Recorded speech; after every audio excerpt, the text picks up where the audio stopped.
Welcome to মৌহাস diary my channel. ওং ত্রয়ম্বকম যজামহে সুগন্ধিং পুষ্টিবর্ধনম উর্বারুকমিব বন্ধনাম মৃত্যুরমক্ষীয়মৃতাৎ। ওং স্বাহা ওং স্বাহা ওং স্বাহা।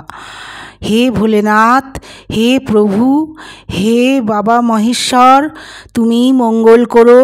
এই শ্রাবণ মাস পড়তে চলেছে। এই শ্রাবণ মাসে কি করে বাবার অভিষেক করবেন, কিভাবে শ্রাবণ মাসটা পালন করবেন, তার একটা ভিডিও নিয়ে আমি এসেছি। আমার ভিডিওটা প্রথম থেকে আপনারা দেখুন। কবে থেকে শুরু এই শ্রাবণ মাস জানুন। কবে কবে পড়ছে শ্রাবণ মাসের সোমবার। হিন্দু ধর্মে শ্রাবণ মাসকে মহাদেবের মাস বলে মনে করা হয়। বিশেষ করে শ্রাবণ মাসের সোমবারগুলি অত্যন্ত গুরুত্বপূর্ণ। কবে থেকে শ্রাবণ মাস শুরু হচ্ছে এবং শ্রাবণ সোমবার কবে তা জানুন। বাংলা পঞ্জিকা অনুসারে সূর্য মিথুন রাশিতে প্রবেশ করলে আষাঢ় মাসই শুরু হয়। সূর্য যখন 15ই জুন মিথুন রাশিতে গিয়েছে, আষাঢ় শ্রাবণ এই 2 মাস জুড়েই বর্ষাকাল। সূর্য কর্কট রাশিতে গেলে শ্রাবণ শুরু হয়। হিন্দু ধর্মে শ্রাবণ মাস বিশেষ মাহাত্ম্যপূর্ণ। এই মাসকে মহাদেবের মাস বলা হয়ে থাকে। এইটা দিউতে, গুজরাটের দিউতে গঙ্গেশ্বর মহাদেবের পুজোর এখানে আমরা পুজো করছি। বাংলা পঞ্জিকা অনুসারে শ্রাবণ মাস শুরু হবে আগামী 18ই জুলাই। শ্রাবণ মাসের প্রথম সোমবার পালিত হবে 21শে জুলাই, দ্বিতীয় সোমবার পালিত হবে 28শে জুলাই, তৃতীয় সোমবার পালিত হবে 4ঠা আগস্ট এবং চতুর্থ বা শেষ সোমবার পালিত হবে 11ই আগস্ট। শ্রাবণ মাস শেষ হবে 17ই আগস্ট। শ্রাবণ মাসের শেষের আগের দিন জন্মাষ্টমী এবার পড়েছে 2025-এর। শ্রাবণ মাসের মাহাত্ম্য। মনে করা হয় শ্রাবণ মাসে ভোলেনাথ স্বয়ং মর্তে নেমে আসেন। এই সময় যারা মহাদেবের আরাধনা করেন তাদের সব মনোবাসনা পূরণ করেন শিবশঙ্কর। শ্রাবণ মাসের সোমবারগুলিতে লক্ষ লক্ষ শিবভক্ত সারা দিন উপবাস রেখে শিব পূজা করে থাকেন। বাঁকে করে জল নিয়ে তারকেশ্বর, বৈদ্যনাথ ধাম এবং বিভিন্ন শৈবতীর্থে গিয়ে শিবলিঙ্গে জল ঢালার রীতি প্রচলিত আছে। শ্রাবণ সোমবারে মহাদেবের জলাভিষেক। কি করে অভিষেক করবেন এই শ্রাবণ মাসে, এইখানে আমি সমস্ত বলে দিচ্ছি। আপনারা ভালো করে ভক্তরা শুনুন, জেনে নিন শ্রাবণ সোমবারে কোন কোন জিনিস দিয়ে মহাদেবের অভিষেক করবেন। শ্রাবণ মাসে আখের রস দিয়ে মহাদেবের অভিষেক করলে বাবার দয়ায় আর্থিক সংকট থেকে মুক্তি পাওয়া যায়। এছাড়া শ্রাবণ সোমবারগুলিতে দই দিয়েও শিবলিঙ্গের অভিষেক করলে বাবা খুব তুষ্ট হন। এইটা নাগেশ্বর, গুজরাটের নাগেশ্বর মহাদেব। দেখো বন্ধুরা, তোমাদের দেখাচ্ছি এই নাগেশ্বরের মন্দির, বাবার মূর্তি, বিশাল আকারের মূর্তি। এই শ্রাবণ মাসে তোমরা দর্শন করো বাবা নাগেশ্বর দেবকে। এছাড়া শ্রাবণ সোমবারগুলিতে দই দিয়ে শিবলিঙ্গের অভিষেক করলেও তুষ্ট হন মহাদেব। এর ফলে তিনি নিজের ভক্তদের সম্পদ ও সমৃদ্ধির আশীর্বাদ দিয়ে থাকেন।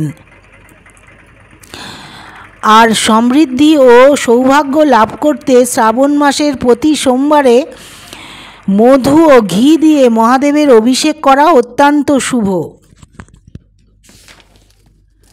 শ্রাবণ সোমবারে গুলিতে সর্ষের তেল দিয়েও শিবলিঙ্গের অভিষেক করতে পারেন। মনে করা হয় এর ফলে শত্রু নাশ হয়। এছাড়া এ দিয়ে শিবলিঙ্গে জল ঢালার সময় তার মধ্যে দুধ ও চিনি মিশিয়ে নেওয়া অত্যন্ত শুভ। সুগন্ধি মিশ্রিত জল দিয়েও শ্রাবণ সোমবারে শিবলিঙ্গের অভিষেক করতে পারেন।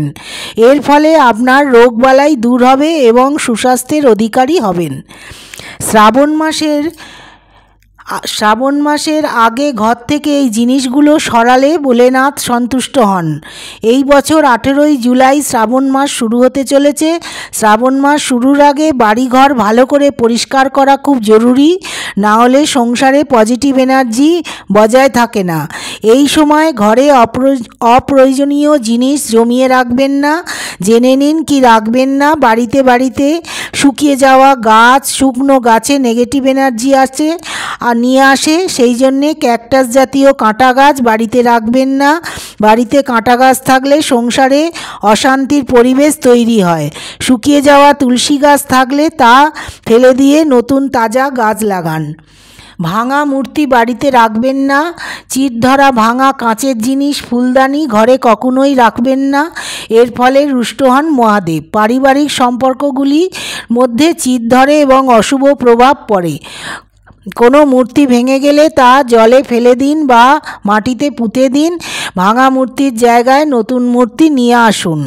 ঝাড়ু বা ঝেঁটা বাস্তুশাস্ত্রে মা লক্ষ্মীর প্রতীক বলে মনে করা হয়, কিন্তু পুরনো ঝাড়ু বা ঝেঁটা সংসারে দরিদ্র এবং অসুখ নিয়ে আসে। সেই জন্যে অশুভ প্রভাব, ক্যারিয়ারে বাধা, আর্থিক ক্ষতিও হতে পারে।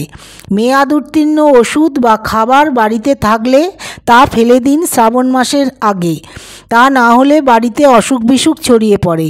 বাড়িতে ছেঁড়া জামা কাপড় থাকলে তা ফেলে দিন। অনেক সময় পুজোর কাজে ওই পুরনো জামা কাপড় ব্যবহার করা হয়, সেটা উচিত নয়। নতুন বস্ত্র ব্যবহার করুন পুজোর কাজে। বাড়িতে নষ্ট হওয়া বৈদ্যুতিক সরঞ্জাম থাকলে তা ফেলে দিন। শ্রাবণ মাস পড়ার আগে সংসারে নেগেটিভ এনার্জি ছড়িয়ে পড়ে এবং আর্থিক ক্ষতি হতে পারে। বাড়িতে নষ্ট হওয়া ঘড়ি থাকলে তা চাকরিতে, পদোন্নতিতে বাধা সৃষ্টি করে। লক্ষ লক্ষ শিবভক্ত মানুষ শ্রাবণ সোমবারে তিথি পালন করেন। শ্রাবণ মাস মহাদেবের অত্যন্ত প্রিয় মাস। আবার সোমবার হলো শিবের বার। তাই শ্রাবণ মাসের সোমবার পালন করলে শিবশঙ্করের আশীর্বাদ জীবনের সব দুঃখ কষ্ট দূর হয় বলে বিশ্বাস। শ্রাবণ সোমবারে অবশ্যই কি আহার গ্রহণ করবেন সেটা বলে দিচ্ছি। নিরামিষ বা সাত্ত্বিক আহার গ্রহণ করুন। এই দিনে আপনি ফল, ফ্রুট স্যালাড, নিরামিষ আলুর তরকারি, আলুর হালুয়া, আলু চিপস খেতে পারেন। ময়দা দিয়ে তৈরি খাবার যেমন পরোটা, লুচি খেতে পারেন। এছাড়া শ্রাবণ মাসের সোমবারগুলিতে সাবুদানা খিচুড়ি, ক্ষীর এবং শ্যামা চালের ভাত খেতে পারেন। মিষ্টি আলু, কাঁচকলা খেতে পারেন। রান্নাতে পেঁয়াজ, রসুন, গরম মশলা, আদা ব্যবহার করবেন না। আর সন্দুক নুন বা বিট নুন খেতে পারেন। স্বাস্থ্য অনুসারে কি খাবেন না? সোমবারে ব্রত পালন করতে হলে শস্য দানা খাওয়া যাবে না। এই দিন চাল ডাল খাওয়া যাবে না। পেঁয়াজ, রসুন, আদা, বাঁধাকপি, বেগুন খাওয়া চলবে না। শ্রাবণে গোটা মাস জুড়ে মাছ, মাংস, মদ থেকে দূরে থাকুন। এই নিয়ম মেনে চললে ভোলেনাথের আশীর্বাদ আপনাদের ওপর বর্ষিত হবে। ভারতবর্ষ ছাড়া আমাদের অন্য দেশেও এই ভোলেনাথের বাবা মহাদেবের পুজো এই শ্রাবণ মাসে হয়ে থাকে। যেমন নেপাল, এই ভারতের বাইরে নেপাল মহাদেবের পুজোর খুব প্রচলন আছে। নেপালে শ্রাবণ মাসে এখানে মহাদেবের আরাধনা করা হয়। নেপালের পশুপতিনাথ মন্দির খুব প্রসিদ্ধ। মহাদেব এখানে পশুপতিনাথ হিসেবেই পরিচিত। এই মন্দিরটি নেপালের কাঠমান্ডুতে অবস্থিত। পশুপতিনাথ ওদের জাতীয় দেবতা। আর মরিশাসও মহাদেবের উপাসনা হয়ে থাকে। মরিশাসে শ্রাবণ মাসের সোমবারগুলিতে এখানে মহাদেবের পুজোর আয়োজন করা হয়। মরিশাসে মহাদেবের আরাধনা করেন ভক্তরা, উপবাসও রাখেন। গ্র্যান্ড বেসিন, এখানে হিন্দু ধর্মাবলম্বী মানুষের বাস। এখানে মহাদেবের মন্দির আছে। এখানেই রয়েছে 108 ফুটের উঁচু শিবশঙ্কর একটি বিরাট মূর্তি। শ্রাবণ মাসেও শিবরাত্রিতে বহু মানুষ মহাদেবের পুজো করেন। এই শ্রাবণ মাসে মহাদেবের পুজোয় সবুজ রং মহিলারা, বিবাহিত মহিলারা ব্যবহার করেন। সবুজ শাড়ি, সবুজ চুড়ি পরেন। এই শ্রাবণ মাসে হাতে মেহেন্দি করা খুব শুভ। মহাদেবের কৃপা লাভ করা যায় তাতে। পার্বতীও খুশি হন। সবুজ দ্বারা শিবের রং ছাড়াও শিবের রং সাদা, হালকা গোলাপি, কমলা এবং হলুদ রং পরতে পারেন। এই রঙগুলি শ্রাবণে পরলে সুখ সৌভাগ্য লাভ হয়। কালো জামা কাপড় একদম পুজোর দিনে পরবেন না। কালো রঙের অশুভ প্রভাব আপনার জীবনে পড়তে পারে এবং বড় ক্ষতি হতে পারে।